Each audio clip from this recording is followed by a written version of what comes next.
start ahead, we will go directly with the IR panel. We have a minute list of the 6 speakers on this panel, headed by Mr. G.D. Sharma, Consultant, Principal, Beeline HR Services. I request Mr. G.D. Sharma to kindly take on the dais. Along with him, we have Mr. R. Boga, General Manager HR, Tamil Nadu Petro Products Limited, Chennai.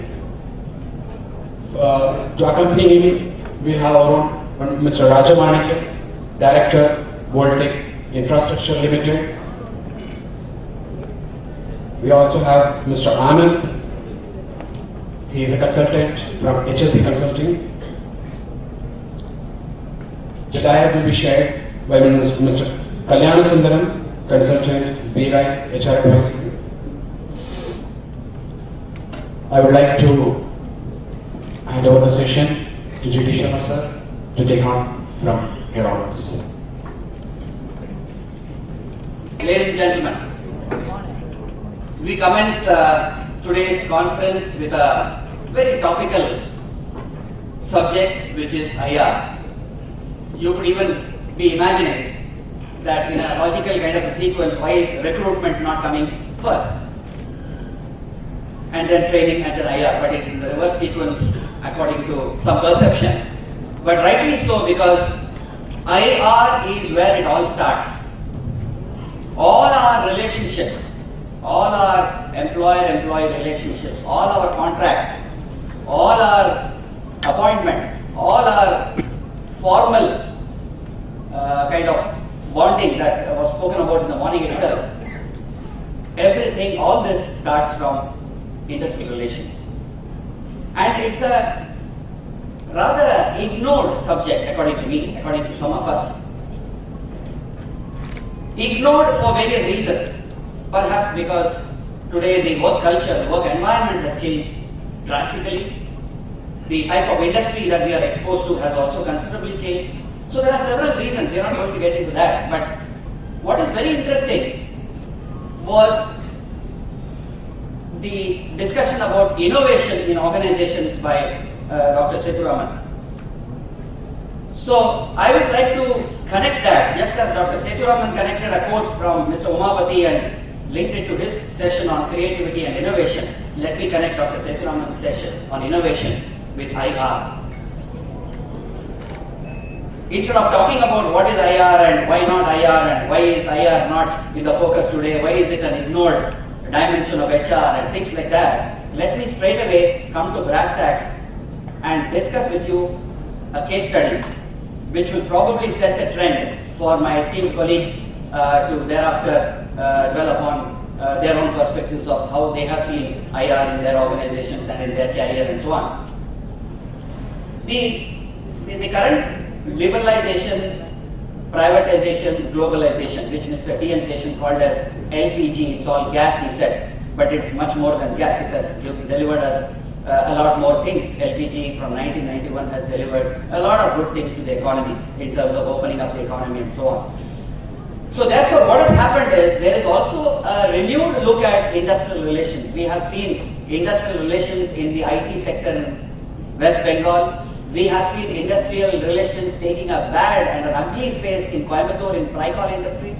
And we have seen industrial relations now again coming back into focus, because at the end of the day, the question that I would like to ask in industrial relations are about 4 or 5 whys, WHY.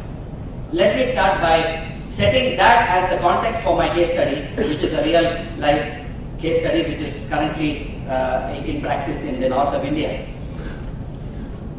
Why is there a class conflict between what we described as workmen or technicians or blue collar workers and the so-called white collar management or the white collar workers? Why is there a class divide in industry today? Why are we, when we are talking so much ill about casteism in India and things like that, why are we creating caste systems in the organization?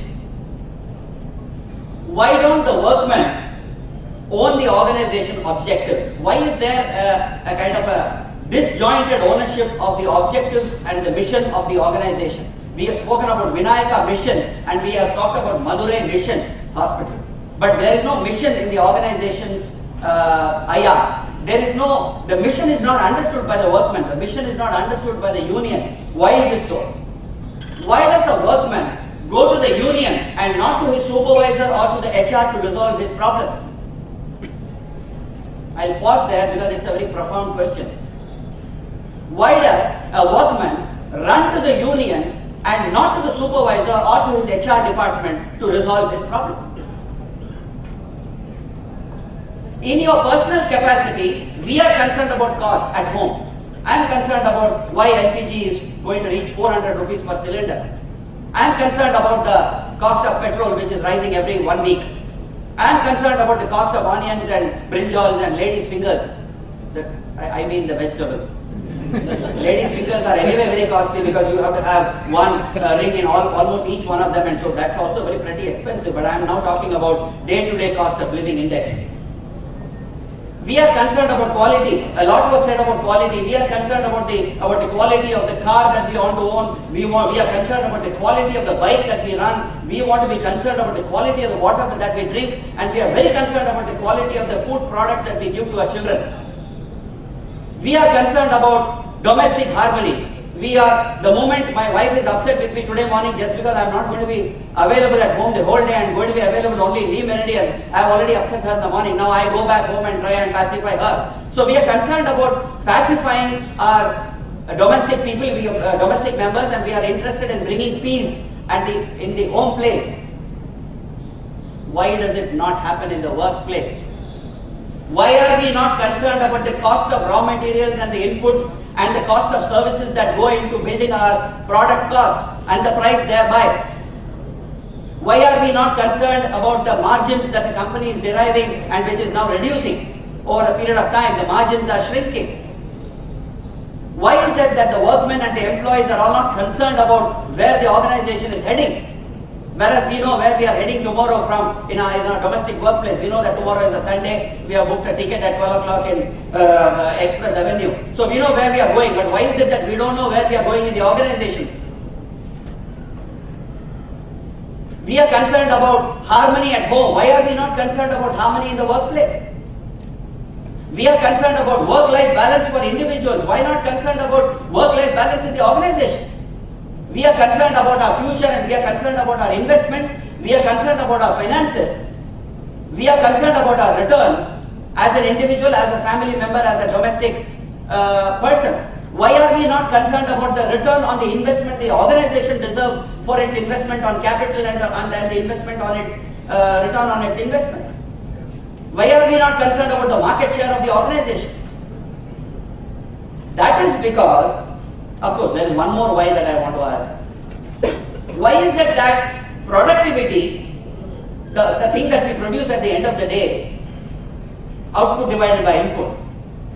Why is it that the productivity and how much work I should do and when I should take my time off and when should I go to the toilets and when should I go to the canteens to have my breakfast and my lunch and the bigger size or the smaller size vada? Why should these things be negotiated? Is it not my duty to come to the office and deliver goods? Deliver my professional services, deliver my commitment, deliver my sincerity, and those 80% and the 20% that Dr. Sethuraman showed? Why can't I be delivering that? Why should that be negotiated? Why should there be a 3-year agreement on it? And so after 3 years, can I flout those norms of productivity, of production, of returns? And so can I keep the organization and the management and therefore its future under lock and key in a 3-year agreement which will be extended to a 4-year if possible, thanks to the HR person's innovativeness and innovation and creation and expertise in negotiation. So why should all these things be negotiated? Why should my work be negotiated? Why should somebody tell me that in a day you will produce X number of units of footwear or talcum powder or toothbrushes that you are going to produce, or tires, or cars? That is because we have divided our communities outside the organization. The Britishers followed the divide and rule policy, and we have followed that inside the organization. We have divided and ruled, and we continue to divide and rule. And so there is no single view that Dr. Sethuraman was saying that everybody should think about the organization. The Japanese implement 90% of their suggestions, but 38% of the suggestions are invited in you and why? Because the organization doesn't take everybody along. How do we do that? How has it been done? And then you talk about the environment in which we are doing this IR. There are labor laws which are not outdated but which are ancient, which are archaic, which don't deserve anything but the dustbin. But if you have a shredder, it's still better. Because in the dustbin, if it goes, it can be revived back, right? Even in your desktop, you can recycle your whatever, right? And so bring it back into revival. So who knows, they may do that. So better it is for us to shred it. And we have now a history and a legacy of a work culture which is marred by this class divide between the unions and the management. There is a yawning gap between what skills the organization requires and what skills the organization has. And Dr. Sethuraman, again, sorry sir, I'm quoting you, but it's Go ahead. It's positively quoted, so no problem. He talked about the non-availability of skilled technicians in an X-ray room or in an MRI scan room. But we have state-of-the-art hospitals, but where are the technicians? So that is the skill mission on which the National Skill Mission is working, and of which some of our esteemed colleagues from Chennai are also on the panel on the National Skill Mission to try and bridge that gap as fast as possible. And the industry is starved of talent, and the people are starved of opportunity because there's a mismatch. And therefore all these problems of engagement and how do you find the right man for the right job. So it's a lose-lose situation again. There is a lack of flexibility in the organization as to which person I can move from which work cell to which some other work cell. Because again it is bound by a agreement. So the organization, the management is not free to just change this table from here to there or change this group of people from sitting from here to be sitting there so that they can see that screen better. Those things will not be accepted because they say, sorry sir, there is an agreement. After the agreement we will renegotiate. There is an unequal distribution of education for the employees. Management gets opportunities to go for management school education in ISBs and the Kellogg's of the world. But what are we doing for the employees of the world, the workmen of the world? What is the training and the kind of capability enhancement that we are doing for our employees? And as I said, productivity is negotiated and agreed at suboptimal levels, not at optimal levels. And so that is the context in which we look at IR. Now here is an organization, our own Chennai-based organization, Ashok Leyland Limited, set up a plant in Pantnagar in UP, Uttaranchal to be precise. They said, whatever that D.D. Sharma spoke 4 minutes back, all of that we will not apply it to our plant. They gave a commitment to Mr. Seshasai, the chairman, the vice chairman of the company, and said, we will create an organization that will be an innovation for HR, that will be an innovation for IR. And they created a plant in Pantnagar, which is already into production, by the way, as I'm speaking. And they branded this event or branded this initiative under the acronym Blessing Ashirwad, BLESSING, building leaders of excellence for social sustainability through inspiring and nurturing Gen Next. Blessing, in short. What did they have in this plant? No employer-employee relationships.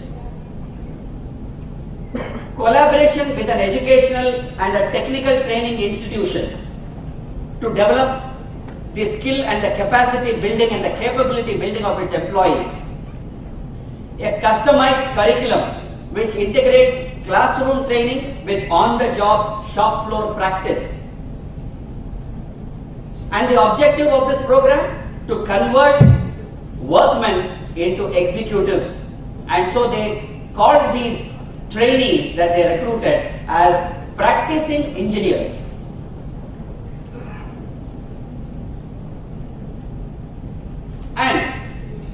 This is on the basis of a earn and learn model.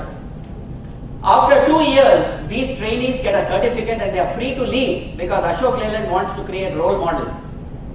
So these employees after 2 years can leave with a certificate, or they can stay back and leave after 4 years with a diploma, or they can continue to work for Ashok Leyland. Obviously, they will continue to work for Ashok Leyland.